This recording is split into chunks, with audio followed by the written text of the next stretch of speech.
Lucas, capítulo 18. Disse-lhes Yeshua uma parábola sobre o dever de orar sempre e nunca esmorecer. Havia em certa cidade um juiz que não temia a Deus, nem respeitava homem algum. Havia também, naquela mesma cidade, uma viúva que vinha ter com ele, dizendo: julga a minha causa contra o meu adversário. Ele por algum tempo não a quis atender, mas depois disse consigo: bem que eu não temo a Deus nem respeito a homem algum. Todavia, como esta viúva me importuna, julgarei a sua causa, para não suceder que, por fim, venha a molestar-me. Então disse o Senhor: considerai no que diz este juiz iníquo. Não fará Deus justiça aos seus escolhidos, que a ele clamam dia e noite, embora pareça demorado em defendê-los? Digo-vos que, depressa, lhes fará justiça. Contudo, quando vier o Filho do Homem, achará, porventura, fé na terra? Propôs também esta parábola a alguns que confiavam em si mesmos, por se considerarem justos, e desprezavam os outros. 2 homens subiram ao templo com o propósito de orar, um fariseu e o outro publicano. O fariseu, posto em pé, orava de si para si mesmo desta forma: ó Deus, graças te dou porque não sou como os demais homens, roubadores, injustos e adúlteros, nem ainda como este publicano. Jejuo 2 vezes por semana e dou o dízimo de tudo quanto ganho. O publicano, estando em pé, longe, não ousava nem ainda levantar os olhos ao céu, mas batia no peito, dizendo: ó Deus, sê propício a mim, pecador. Digo-vos que este desceu justificado para a sua casa, e não aquele, porque todo o que se exalta será humilhado, mas o que se humilha será exaltado. Traziam-lhe também as crianças, para que as tocasse, e os discípulos, vendo, os repreendiam. E Yeshua, porém, chamando-as para junto de si, ordenou: deixai vir a mim os pequeninos, e não os embaraceis, porque dos tais é o reino de Deus. Em verdade vos digo, quem não receber o reino de Deus como uma criança, de maneira alguma entrará nele. Certo homem de posição perguntou-lhe: bom mestre, que farei para herdar a vida eterna? Respondeu-lhe Yeshua: por que me chamas bom? Ninguém é bom, senão um, que é Deus. Sabes os mandamentos: não adulterarás, não matarás, não furtarás, não dirás falso testemunho, honra a teu pai e a tua mãe. Replicou ele: tudo isso tenho observado desde a minha juventude. Ouvindo-o Yeshua, disse-lhe: uma coisa ainda te falta. Vende tudo o que tens, dá-o aos pobres e terás um tesouro nos céus. Depois, vem e segue-me. Mas, ouvindo ele estas palavras, ficou muito triste, porque era riquíssimo. E Yeshua, vendo-o assim triste, disse: quão dificilmente entrarão no reino de Deus os que têm riquezas. Porque é mais fácil passar um camelo pelo fundo de uma agulha do que entrar um rico no reino de Deus. E os que ouviram disseram: sendo assim, quem pode ser salvo? Mas ele respondeu: os impossíveis dos homens são possíveis para Deus. E disse Pedro: eis que nós deixamos nossa casa e te seguimos. Respondeu-lhes Yeshua: em verdade vos digo que ninguém há que tenha deixado casa, ou mulher, ou irmãos, ou pais, ou filhos, por causa do reino de Deus, que não receba no presente muitas vezes mais, e no mundo por vir a vida eterna.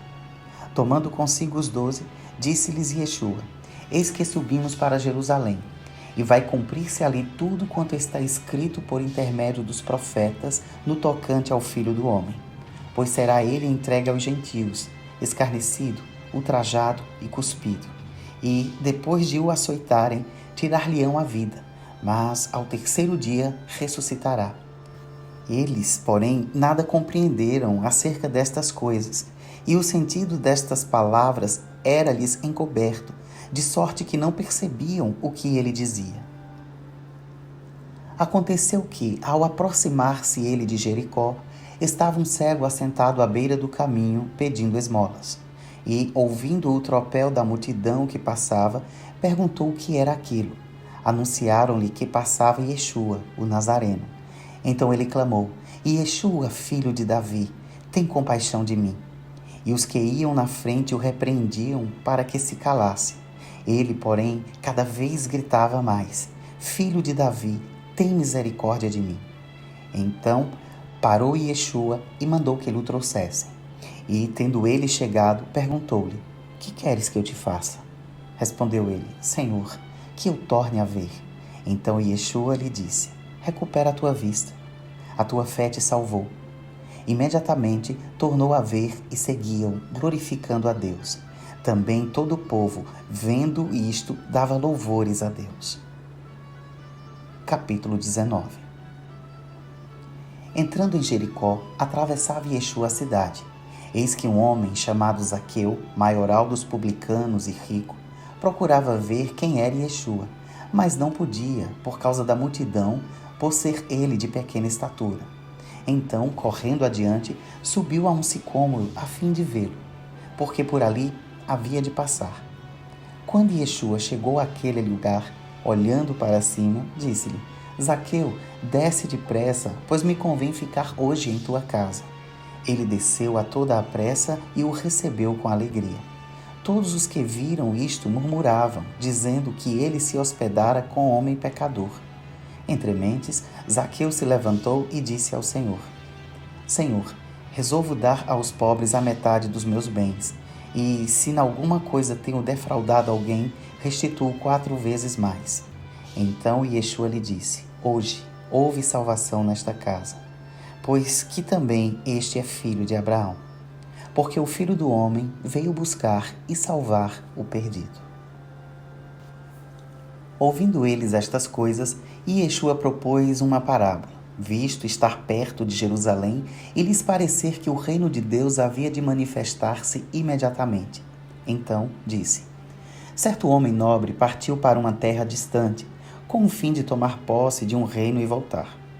Chamou 10 servos seus, confiou-lhes 10 minas e disse-lhes: Negociai até que eu volte.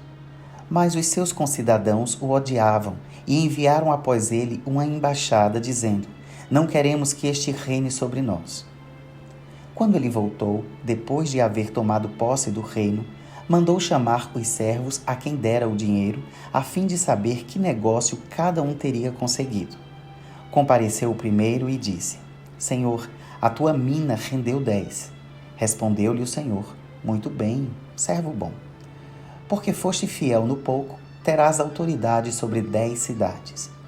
Veio o segundo, dizendo: Senhor, a tua mina rendeu 5. A este disse: Terás autoridade sobre 5 cidades. Veio então outro, dizendo: Eis aqui, Senhor, a tua mina, que eu guardei embrulhada no lenço. Pois tive medo de ti, que és homem rigoroso. Tiras o que não puseste e ceifas o que não semeaste. Respondeu-lhe: Servo mau, por tua própria boca te condenarei.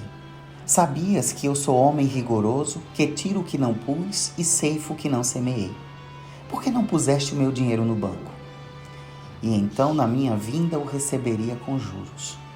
E disse aos que o assistiam: Tirai-lhe a mina e dai-a ao que tem as 10. Eles ponderaram: Senhor, ele já tem 10. Pois eu vos declaro, a todo o que tem dar-se-lhe-á, mas ao que não tem, o que tem lhe será tirado. Quanto, porém, a esses meus inimigos, que não quiseram que eu reinasse sobre eles, trazei-os aqui e executai-os na minha presença. E, dito isto, prosseguia Ieshua subindo para Jerusalém. Ora, aconteceu que, ao aproximar-se de Betfagé e de Betânia, junto ao Monte das Oliveiras, enviou 2 de seus discípulos, dizendo-lhes: Ide à aldeia fronteira, e ali, ao entrardes, achareis preso um jumentinho que jamais homem algum montou. Soltai-o e trazei-o. Se alguém vos perguntar: Por que o soltais? Respondereis assim: Porque o Senhor precisa dele. E, indo os que foram mandados, acharam segundo lhes dissera Ieshua. Quando eles estavam soltando o jumentinho, seus donos lhes disseram: Por que o soltais? Responderam: Porque o Senhor precisa dele. Então o trouxeram e, pondo as suas vestes sobre ele, ajudaram Ieshua a montar. Indo ele, estendiam no caminho as suas vestes. E quando se aproximava da descida do Monte das Oliveiras, toda a multidão dos discípulos passou, jubilosa, a louvar a Deus em alta voz por todos os milagres que tinham visto, dizendo: Bendito é o Rei que vem em nome de Yahvé, paz no céu e glória nas maiores alturas. Ora, alguns dos fariseus lhe disseram em meio à multidão: Mestre, repreende os teus discípulos. Mas ele lhes respondeu: Asseguro-vos que, se eles se calarem, as próprias pedras clamarão.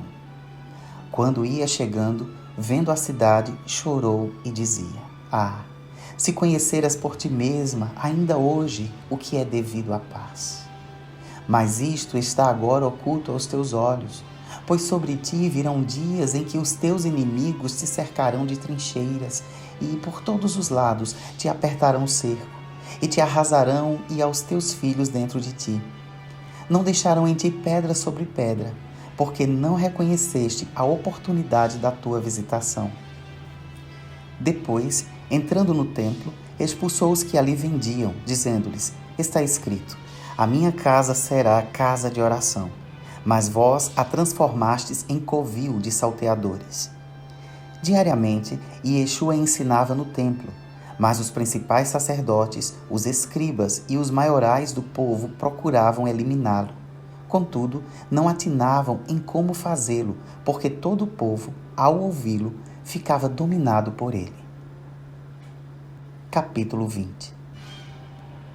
Aconteceu que, num daqueles dias, estando Yeshua a ensinar o povo no templo e a evangelizar, sobrevieram os principais sacerdotes e os escribas, juntamente com os anciãos, e o arguíram nestes termos: Dize-nos, com que autoridade fazes estas coisas? Ou quem te deu esta autoridade? Respondeu-lhes: Também eu vos farei uma pergunta. Dizei-me, o batismo de João era dos céus ou dos homens? Então eles arrazoavam entre si. Se dissermos do céu, ele dirá: Por que não acreditastes nele? Mas se dissermos dos homens, o povo todo nos apedrejará, porque está convicto de ser João um profeta. Por fim, responderam que não sabiam. Então Yeshua lhes replicou: Pois nem eu vos digo com que autoridade faço estas coisas. A seguir, passou Yeshua a proferir ao povo esta parábola. Certo homem plantou uma vinha, arrendou-a a lavradores e ausentou-se do país por prazo considerável. No devido tempo, mandou um servo aos lavradores para que lhe dessem do fruto da vinha. Os lavradores, porém, depois de o espancarem, o despacharam vazio. Em vista disso, enviou-lhes outro servo, mas eles também a este espancaram e, depois de o ultrajarem, o despacharam vazio. Mandou ainda um terceiro, também a este, depois de o ferirem, expulsaram. Então disse o dono da vinha: Que farei? Enviarei o meu filho amado, talvez o respeitem. Vendo-o, porém, os lavradores arrazoavam entre si, dizendo: Este é o herdeiro, matemo-lo, para que a herança venha a ser nossa. E, lançando-o fora da vinha, o mataram. Que lhes fará, pois, o dono da vinha? Virá, exterminará aqueles lavradores e passará a vinha a outros. Ao ouvirem isto, disseram: Tal não aconteça. Mas Yeshua, fitando-os, disse: Que quer dizer, pois, o que está escrito? A pedra que os construtores rejeitaram, esta veio a ser a principal pedra angular.